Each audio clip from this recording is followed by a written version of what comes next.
Let's continue with the series of videos on the story behind the picture, staying in the Sierra Nevada in September 2015. This is the second of 4 pictures that I plan to cover, and this one's titled simply Camp at Garnet Lake.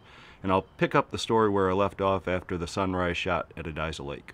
That morning was incredibly beautiful, with skies so clear and the air so dry it produced a color of blue in the sky that you simply never see in Indiana. And I was feeling really good. The stressful travel portion of the trip was behind me. I'd made the transition into backpacking mode, and I was just fully focused on the hike up to Garnet Lake. I had taken the Ediza sunrise picture very early that morning, and I only had about 5 miles to go up the hill to get to Garnet Lake, so I wasn't in any hurry at all. I was taking the time I needed to enjoy all the sights and soak it all in, and it was just a great day. I remember feeling kind of immersed in it all and very calm. It was a great feeling. The day basically involved a 2-mile hike from Ediza Lake down Shadow Creek to the intersection with the John Muir Trail, and then an exposed 2-mile, 1,200-foot climb up to a saddle that sits just before you get to Garnet Lake, and then a quick downhill to the lake itself. But then you find out all the work isn't quite finished because the campsites sit quite a ways away from the John Muir Trail. I came upon the spot that eventually became my camp very early on in the search for a campsite, but my initial reaction was it was pretty ho-hum. And the rule of thumb on those lakes in that area is the further you go away from the main trail, the better the campsites become. So I pushed on for about another hour or so, but never really found anything better, so I backtracked to that spot that eventually became my home for the night. It's ironic that my initial reaction to that site was it was pretty ho-hum, pretty boring, because in all of my backpacking I don't think there's one single spot where I've taken more great pictures. The camp at Garnet Lake picture was taken early on the afternoon of the second day of the Sierra hike while I was walking around just generally taking pictures of the area, and many of those pictures that I took on that walk are some of the best I've taken while on backpacking trips. I think my initial feelings of that being a ho-hum site or kind of a ho-hum area were based on the fact that when you're in an area that's that spectacularly beautiful mile for mile, I think you get a little bit numb to it, and it's difficult to absorb the beauty and the reality that's right in front of you. In regards to the technical details of the Camp at Garnet Lake picture, it was pretty straightforward.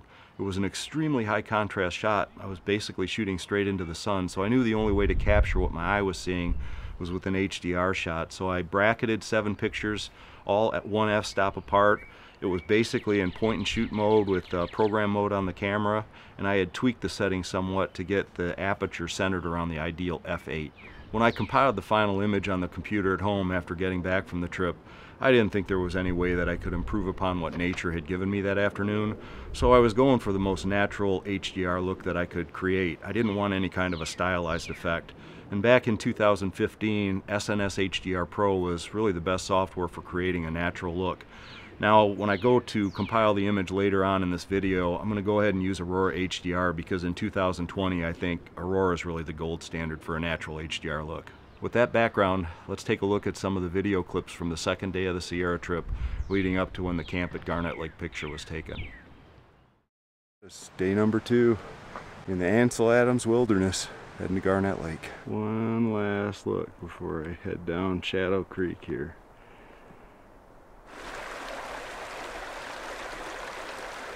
Now hiking up to Garnet Lake on the John Muir Trail. 45 minutes into the climb up to Garnet Lake. Walking on some rocks. Kind of reached a little saddle here. Another crappy day in the Sierras, huh? Here's what's at the top, looking over the other side. Here's what we came up all the way from the very bottom. So your first glimpse of Garnet Lake right there. Heading down now. Welcome to Garnet Lake. As I would say at Glacier frequently, this is a view that doesn't suck. This is Garnet Lake from down close and more personal. I have my spot for the night. This is it. Frankly, I'm a little disappointed. One thing we do have going for us is pretty nice backdrop. My camp at Garnet Lake with Ritter and banner in the background. Okay, back on the computer. Let's go ahead and quickly go through this. This is going to be very similar to the Ediza Lake sunrise picture, so I won't spend a tremendous amount of extra time on it, but we'll go through the process again. And as I've mentioned on the other two, I use Adobe Lightroom here for organizing and doing most of my editing on pictures, basic editing. Camp at Garnet Lake pictures start at 57.35 up to 57.41. 7 bracketed shots, 1 f-stop apart. So now one thing on this picture I do want to show you, because I'm going to go into a little more detail on this later, but it's a little easier to pick it out on this picture. This is the base image, or what it would be the normal exposure, and this gives you, again, like I showed you with the Ediza sunrise picture, a pretty good idea why I would use an HDR picture for this. Extremely high contrast shot. You can't really see it, but just above the frame here is the sun. So I'm shooting directly into the sun. There's absolutely really no detail in the sky at all. Overall, it's not the most exciting shot in the world. The other thing I want to point out, I'll go ahead and zoom in on the frame.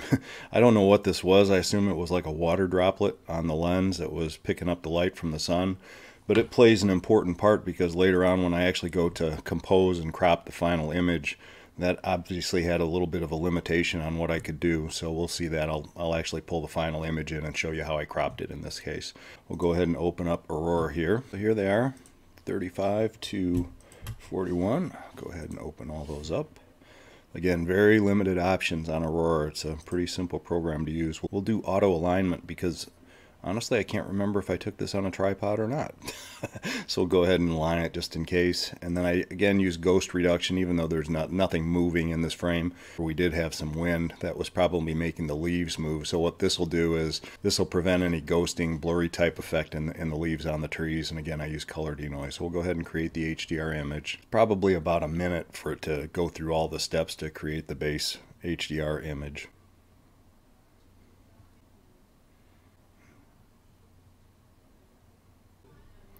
Okay, there we have it. Some of the effects, the presets that we have down here, I'm just going to use realistic landscape.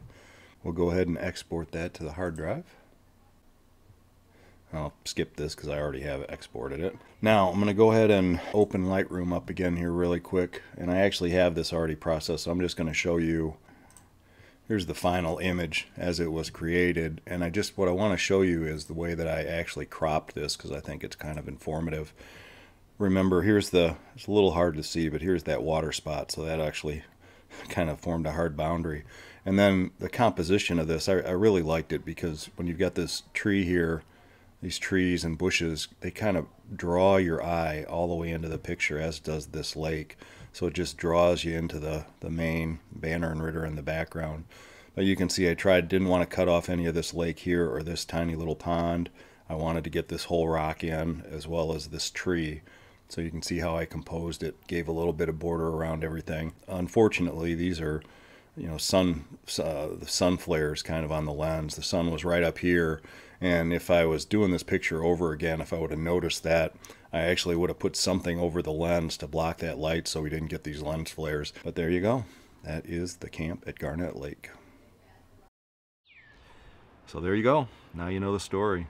The story behind the picture. Camp at Garnet Lake, Sierra Nevada, September 2015.